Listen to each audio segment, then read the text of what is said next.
एक, हमारे मन में गंदे विचार आते रहते हैं। लेकिन क्यों मन ही हमारा सबसे बड़ा दोस्त और हमारे मन में गंदे विचार क्यों आते हैं? हम नहीं चाहते पर फिर भी हमारे मन में गंदे विचार आते रहते हैं। लेकिन क्यों मन ही हमारा सबसे बड़ा दोस्त और मन ही हमारा सबसे बड़ा शत्रु? जब हम अपने मन के हिसाब से चलते हैं तो मन हमें भटका देता है, और जब हम मन को संतुलित कर लेते हैं तो हम अपनी जिंदगी में सब कुछ पा लेते हैं। हम अपने मन में आने वाले गंदे विचारों को रोकने की कोशिश करते हैं, पर जितना हम रोकते हैं उतने यह विचार हमारे अंदर प्रवेश करते जाते हैं। आप जिस चीज से जितना दूर भागोगे उतनी ही वह चीज आपके पास आएगी। इसीलिए उस चीज से ठाकुर मत बल्कि उस पर संतुलन कायम रखो। एक बार एक युवक गौतम बुद्ध के पास आया और गौतम बुद्ध से बोला है, वह मेरे मन कितने गंदे विचार क्यों आते हैं?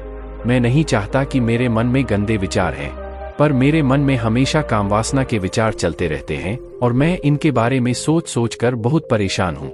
मेरी ऊर्जा और समय यह सब सोचने में ही नष्ट हो जाते हैं, और यह सब विचारों की वजह से मैं कभी कभी शांत नहीं रह पाता और मैं हमेशा ही स्त्रियों को देखकर मोहित हो जाता, अपने आप को रोक ही नहीं पाता।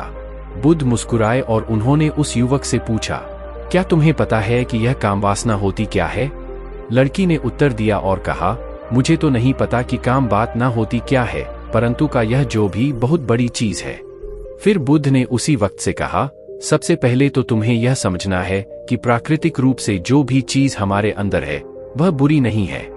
हमारे जीवन में उसकी कुछ न कुछ जरूरत होती है। वासना कोई बुरी बात नहीं है।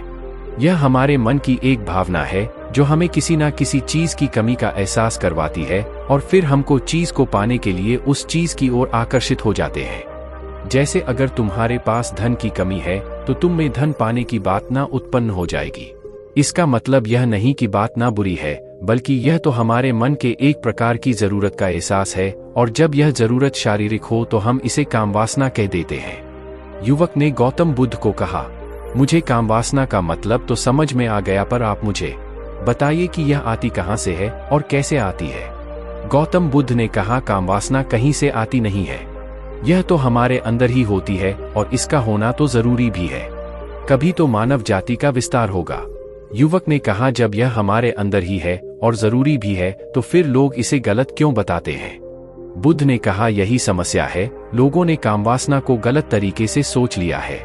इसे छिपाने की और दबाने की कोशिश करते हैं। काम गलत नहीं, बल्कि कामवासना का गलत तरीके से प्रयोग करना गलत बात है। लोग इसे पसंद करते हैं, उसी के लिए जीने लग जाते हैं और उसके बारे में हमेशा सोचते रहते हैं, पर यह सब गलत है। खुद ने युवक से कहा, क्या तुम्हें पता है कि जानवरों में भी कामवासना होती है?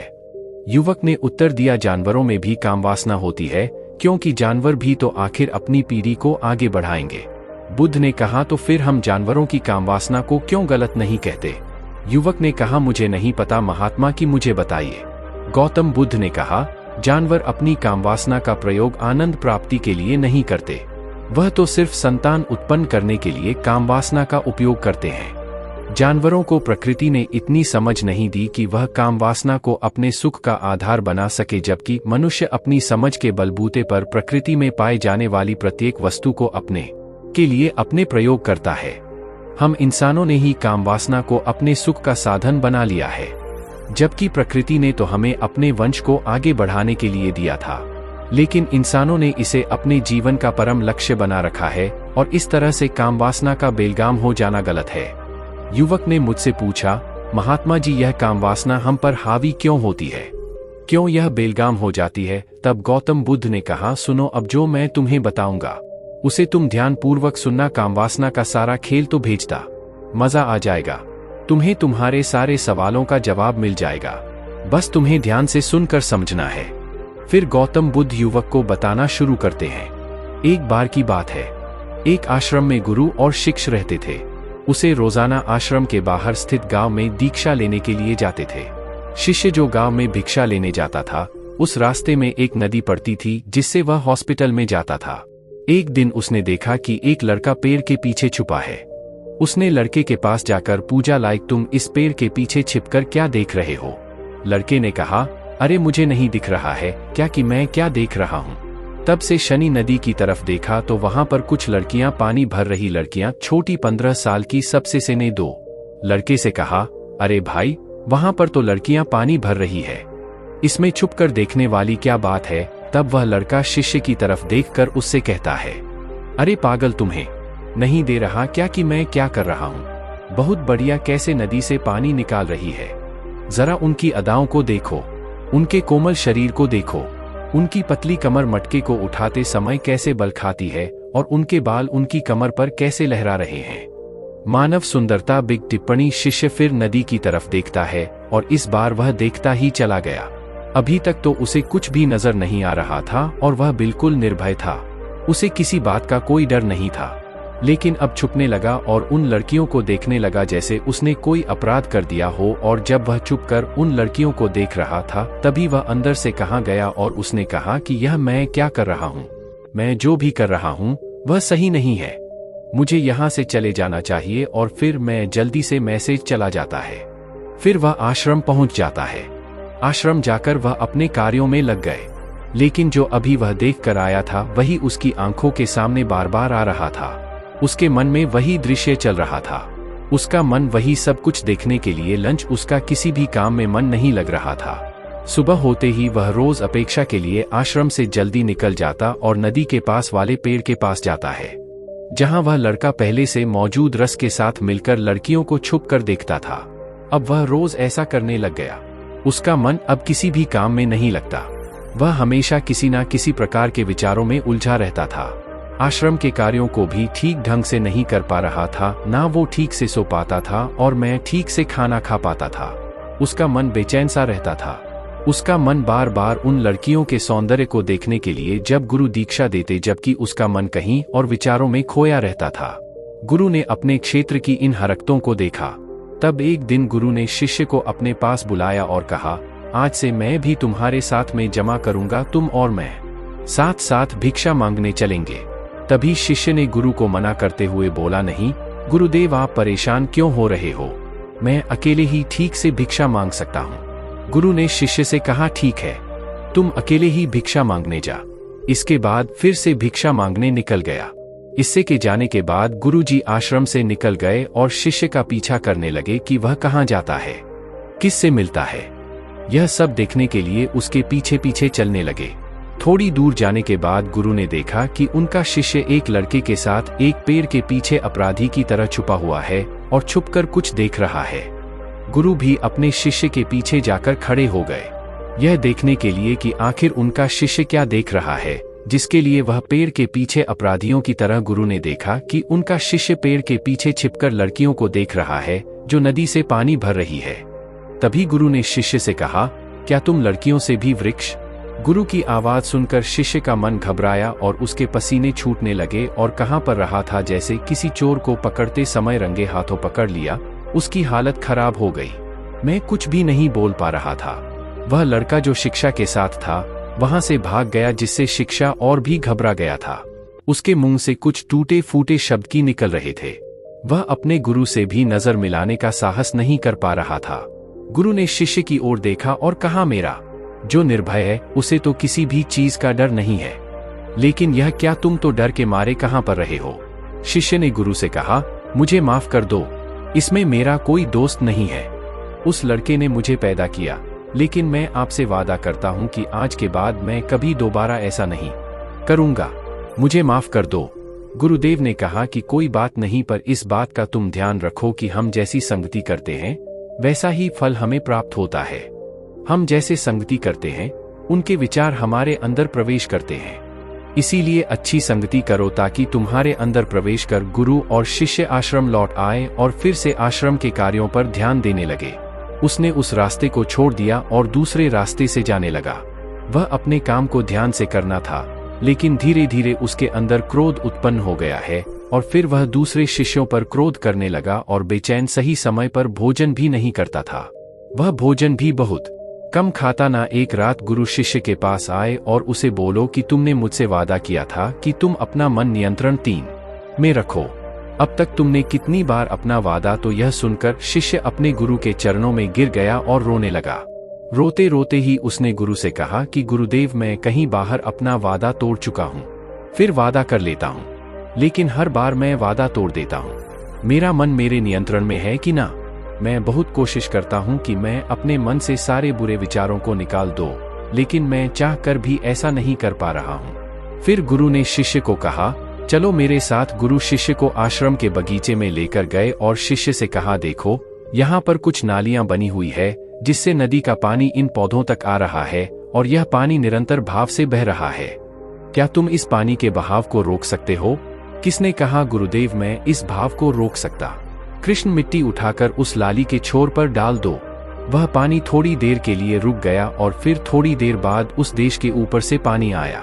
गुरु ने शिष्य से कहा, यह क्या, यह पानी तो रुका ही। फिर से उसने कुछ कंकर पत्थर उठाकर उसे नाली में डाल दो। थोड़ी देर के लिए पानी रुक गया, लेकिन फिर थोड़ी देर बाद ही उन कंकर पत्थरों के ऊपर से पानी निकाला। गुरु ने कहा, फिर से यह क्या हुआ? पानी तो फिर से आ गया। तुम तो बोल रहे थे कि तुमसे रोक दो। क्या हम किसी चीज को पूरी तरह से रोक सकते हैं तब से चलेगा? कोई बात नहीं करते। मैं इस पानी को तो रोक कर आपको दिखाऊंगा। फिर उसने एक बड़ा सा पत्थर लेकर आए। तब से शनि गुरु से कहा, देखा गुरुदेव, मैंने कहा था ना कि पानी को मैं रोक दूंगा। मैंने पानी को रोक दिखाया। आपकी बात मैंने पूरी कर दी। गुरु मुस्कुराए और बोले, अच्छा जरा ध्यान से देखो, पानी रुक गया है क्या? वह तो पीछे की डाली तोड़कर बाहर आ गया और अगल बगल से बह रहा है। और ध्यान से देखो, इस पत्थर के आगे भी आ गया और यह पानी अपना रास्ता बदलकर फिर से आगे की तरफ रह जाएगा। फिर थोड़ी देर गुरु ने शिष्य को समझाया, तुम्हारे साथ भी तो ऐसा ही चल रहा है। तुम बार बार प्रयास कर रहे हो, बड़े से बड़ा प्रयास कर रहे हो, पर हर बार तुम्हारा प्रयास टूट रहे और यह हमेशा टूटा ही रहेगा। यह पत्थर तुम्हारा प्रयास है और यह पानी तुम्हारे विचार। तुम कितना भी बड़ा पत्थर रख लो, लेकिन पानी तो अपना रास्ता बनाई है। यह देखकर क्या कोई तरीका नहीं है जिससे मैं गंदे विचारों से बाहर निकल सकूं? गुरु ने कहा, एक तरीका है। यह पानी किस नदी से आ रहा है? तुम वहां से इस पानी का रास्ता ही बदल सकते हो। गुरु शिष्य को एक नदी के पास ले गए जहां से उस बगीचे में पानी आ रहा है। लेकिन क्यों हमारे मन में गंदे विचार क्यों आते हैं? हम नहीं चाहते पर फिर भी हमारे मन में गंदे विचार आते रहते हैं। लेकिन क्यों मन ही हमारा सबसे बड़ा दोस्त और मन ही हमारा सबसे बड़ा शत्रु है। जब हम अपने मन के हिसाब से चलते हैं तो मन हमें भटका देता है, और जब हम मन को संतुलित कर लेते हैं तो हम अपनी जिंदगी में सब कुछ पा लेते हैं। हम अपने मन में आने वाले गंदे विचारों को रोकने की कोशिश करते हैं, पर जितने हैं उतने यह विचार हमारे अंदर प्रवेश करते जाते हैं। आप जिस चीज से जितना दूर भागोगे उतनी ही वह चीज आपके पास आए। इसीलिए उस चीज से भागो मत, बल्कि उस पर। एक बार एक युवक गौतम बुद्ध के पास आया और गौतम बुद्ध से बोला है, बहुत मेरे मन में इतने गंदे विचार क्यों आते हैं? मैं नहीं चाहता कि मेरे मन में गंदे विचार, पर मेरे मन में हमेशा कामवासना के विचार चलते रहते हैं और मैं इनके बारे में सोच सोच कर बहुत परेशान हूँ। मेरी ऊर्जा और समय यह सब सोचने में ही नष्ट हो जाते हैं, और यह सब विचारों की वजह से मैं कभी कभी शांत नहीं रह पाता और मैं हमेशा ही स्त्रियों को देखकर मोहित हो जाता, अपने आप को रोक ही नहीं पाता। बुद्ध मुस्कुराए और उन्होंने उस युवक से पूछा, क्या तुम्हें पता है काम वासना होती क्या है? एक लड़के ने कहा, मुझे तो नहीं पता कि, परंतु यह जोक बहुत। बुद्ध ने उसी वक्त से कहा, सबसे पहले तो तुम्हें यह समझना है कि प्राकृतिक रूप से जो भी चीज हमारे अंदर है वह बुरी नहीं है। हमारे जीवन में उसकी कुछ न कुछ जरूरत होती है। बात में कोई बुरी बात नहीं है। यह हमारे मन की एक भावना है जो हमें किसी न किसी चीज की कमी का एहसास करवाती है, और फिर हम उस चीज को पाने की उस चीज की ओर आकर्षित हो जाते हैं। जैसे अगर तुम्हारे पास धन की कमी है तो तुम में धन पाने की बात ना उत्पन्न हो जाए। इसका मतलब यह नहीं कि बात ना बुरी है, बल्कि यह तो हमारे मंत्री प्रकाश, और जब यह जरूरत शारीरिक हो तो हम इसे कामवासना कह देते। कामवासना का मतलब तो समझ में, पर आप मुझे यह बताइए कि यह आती कहाँ से है और कैसे आती? गौतम बुद्ध ने कहा, कामवासना कहीं से आती नहीं है, यह तो हमारे अंदर ही होती है, और इसका जरूरी भी है, तभी तो मानव जाति का विस्तार होगा। युवक ने कहा, जब यह हमारे अंदर ही है और जरूरी भी है तो फिर लोग इसे गलत क्यों बताते हैं? यही लोगों ने काम वासना को गलत तरीके से सोच लिया है। इसे छिपाने की और दबाने की कोशिश करते हैं। काम वासना गलत नहीं, बल्कि काम वासना का गलत तरीके से प्रयोग करना गलत था। लोग इसे पसंद करते हैं, उसी के लिए जीने लग जाते हैं और उसके बारे में हमेशा सोचते रहते हैं, पर यह सब गलत है। बुद्ध ने युवक से कहा, क्या तुम्हें पता है कि जानवरों में भी कामवासना होती है? युवक ने उत्तर दिया था, जानवरों में भी कामवासना होती है, क्योंकि जानवर भी तो आप फिर अपनी पीढ़ी को आगे बढ़ाएंगे। उतने का तो फिर हम जानवरों की कामवासना को क्यों गलत नहीं कहते? युवक ने कहा, मुझे नहीं पता महात्मा, आप ही मुझे बताइए।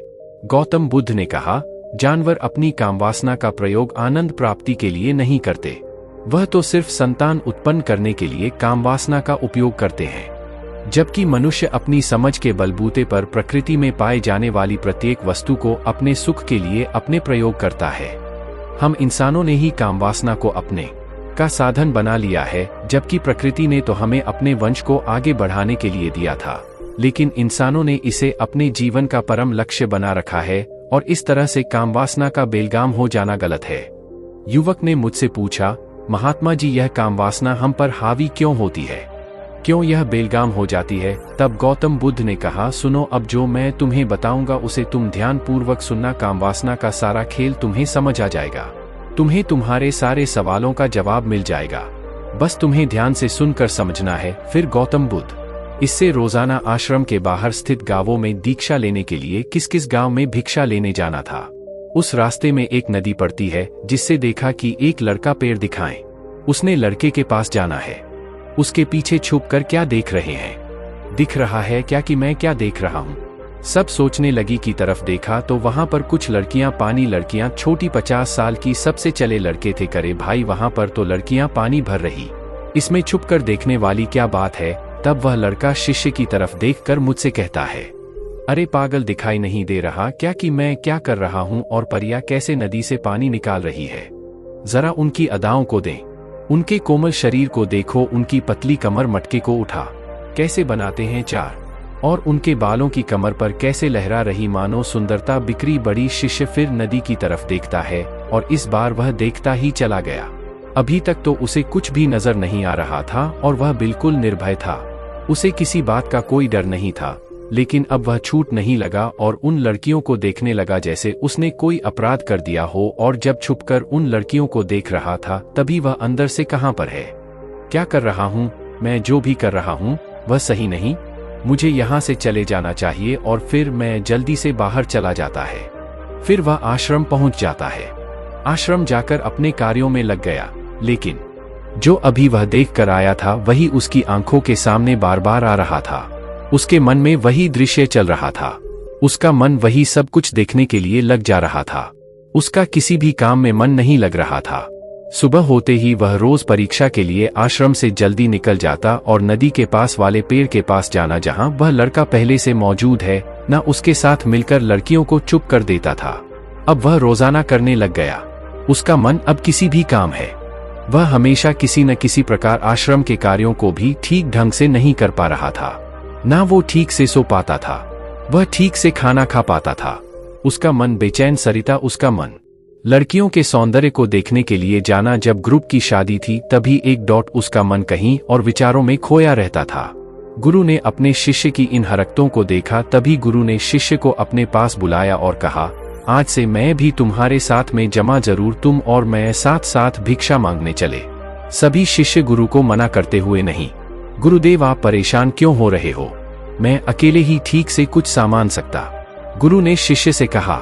यह सब देखने के लिए उसके पीछे पीछे चलने लगी।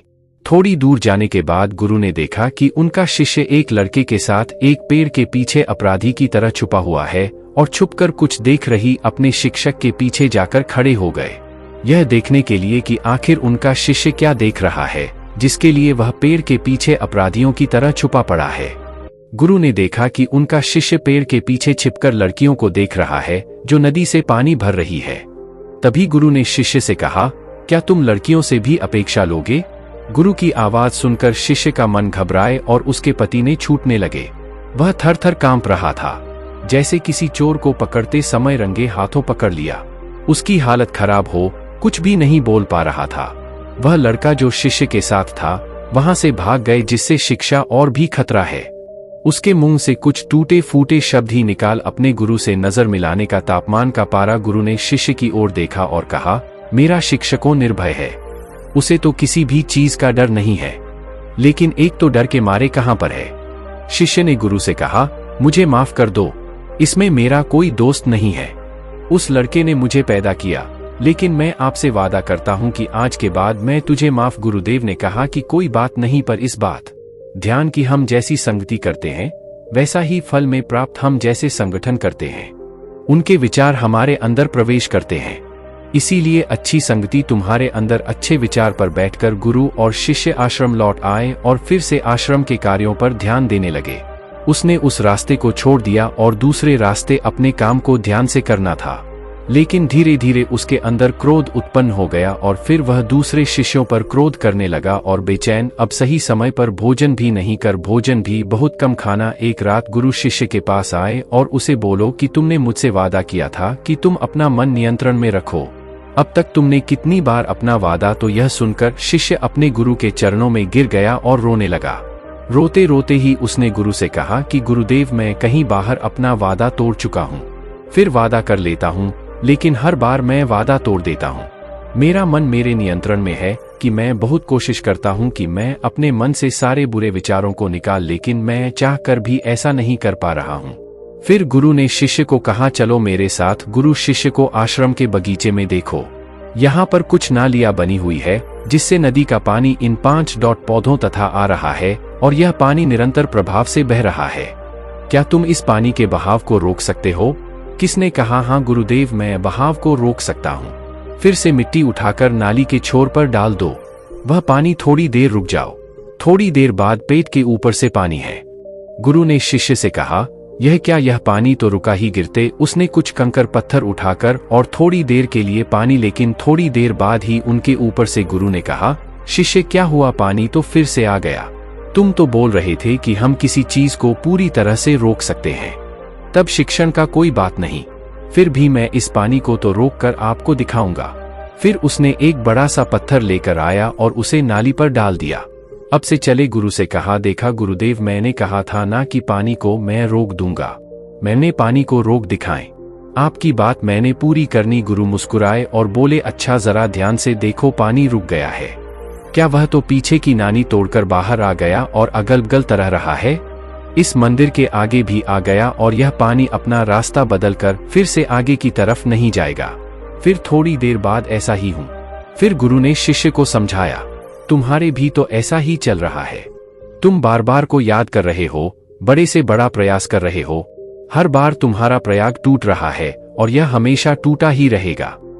तुम्हारा प्रयास है और यह पानी तुम्हारे विचार। तुम कितना भी बड़ा पत्थर रख लो, लेकिन पानी तो अपना रास्ता बनाई है। यह देखकर खुश ने पूछा, क्या कोई तरीका नहीं है जिससे मैं गंदे विचारों से बाहर निकल जाऊं? गुरु ने कहा, एक तरीका है। यह पानी जिस लविंग से आ रहा है, तुम वहां से इस पानी का रास्ता ही बदल सकते हो। गुरु शिष्य को एक नदी के पास ले गए जहां से उस बगीचे में पानी आ रहा होगा। के पदाधिकारी सदर पानी, चंदन के पेड़ पौधों को तो पानी की आवश्यकता है। कृष्ण जी ने विचार किया और कहा, मेरे मन में तो यह बात आई ही नहीं, इस पानी का बगीचे में जाना जरूरी भी है।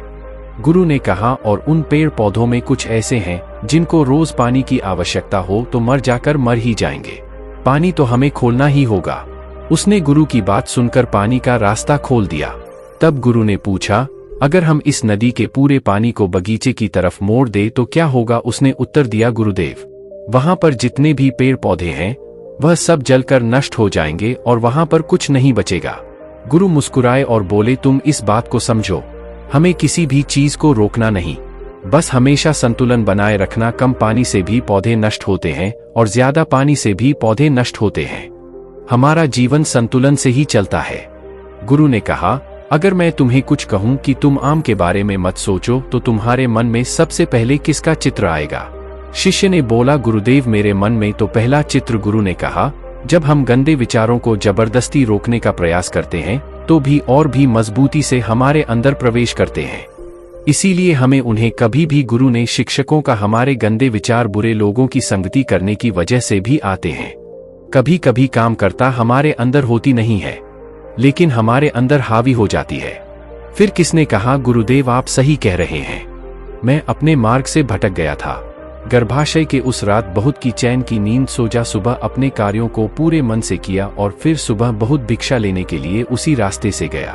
जहां वह लड़का आज भी पेड़ के पीछे छुपकर लड़कियों को देख रहा था, जिससे उसे नदी पर गया जहां वह लड़कियां पानी भर रही थी। उसने उन लड़कियों से पानी मांगा और उन लड़कियों में से एक लड़की ने उसे पानी पिलाया और उस एक शिक्षक के चरण छुए। शिष्य ने उसे आशीर्वाद दिया कि तुम्हारा कल्याण हो, जिससे कि मानसिकता प्रकार आपके चेहरे पर मुस्कान आ गई, जैसे कि उसे कुछ खोया हुआ वापस अपने रास्ते पर जाने लगा। तभी पीछे से वह लड़का आ गया जो पेड़ के पीछे के पास आया और बोला, क्या बात है, आज तो तुमने नजदीक प्रदर्शन कर लिए, तुम तो मुझसे भी आगे निकलो। तब शैक्षणिका, आप हमेशा दूसरों के दर्शन करने में ही व्यस्त रहते हैं, अपने दर्शन करके नहीं पाते। तुम कब तक इस पेड़ के पीछे छुपाते रहोगे? किसी को पसंद कर लो, उसे बोल दो। अगर वह भी तुम्हें पसंद करती है तो शादी कर लो और उससे पहले तुम कुछ बन जाओ, अपने आप को पहचान लो। ऐसे अपना समय बर्बाद मत करो। फिर वह लड़का रोज उच्च शिक्षा से मिलने लगा और उसने लड़के को नदी पर ना जाने के लिए प्रेरित किया। अगर वह लड़का अपने जीवन में कुछ बनने के लिए संघर्ष करने लगा तो तुमने देखा कि संगति का असर क्या होता है। अपनी संगति बदलो, अपने विचार बदलो। गुरु ने शिष्य से पूछा कि मैं अपने सभी सवालों का उत्तर मिल गया, अब किसने कहा महात्मा जी आपका धन्यवाद। सब गुरु ने शिष्य से कहा कि जब तुम्हारे मन में गंदे विचार आए तब तुम अपने आप को दोषी मत मारो। यह शरीर है और यह सब इससे हजारों वर्षों से सिखा है। एक केवल तुम्हारे सोच मेरे सया शपथ लेने से यह टूटने वाला है नहीं, लेकिन तुम्हारे पास वर्ष इसका तुम्हें संतुलन उपयोग करना है। तुम्हें जीवित पूजा जो कुछ भी अनुभव करने के लिए स्वतंत्र है। इसीलिए तुम अपने आप को पहचानो। इस कहानी से हमें यह सीख मिलती है कि हमारे विचारों का महत्व कितना अधिक होता है। हमारे विचार ही हमारे भविष्य की दिशा को निर्धारित करते हैं। हमें सकारात्मक विचारों को अपने मन में पूरी शक्ति के साथ अपनाना